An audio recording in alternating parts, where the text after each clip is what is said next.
And right now, the U.S. tariffs that went into effect today are heavy on the minds of companies at a Houseware show here in Chicago. NBC5's Christian Farr has their concerns about the financial impact.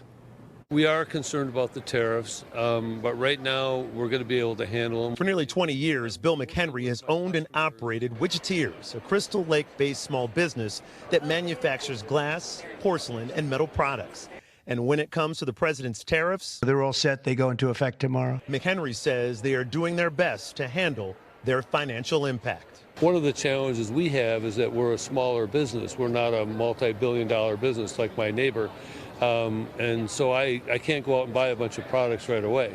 So it may affect me more than it would a bigger company. Widgeteers was one of more than 1,700 companies taking part in the Inspired Home Houseware show at McCormick Place this week. The 25% tariffs on imported goods from Canada and Mexico, and now 20% on China, went into effect today. I don't think too many Canadians are pleased about the tariffs.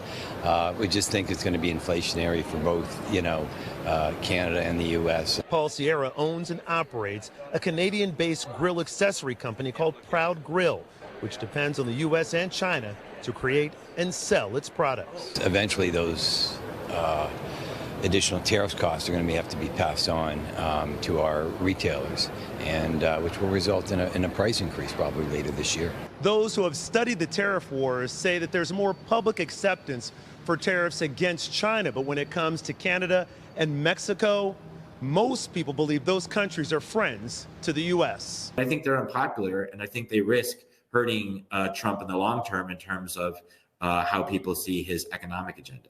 At McCormick Place, Christian Farr, NBC5 News.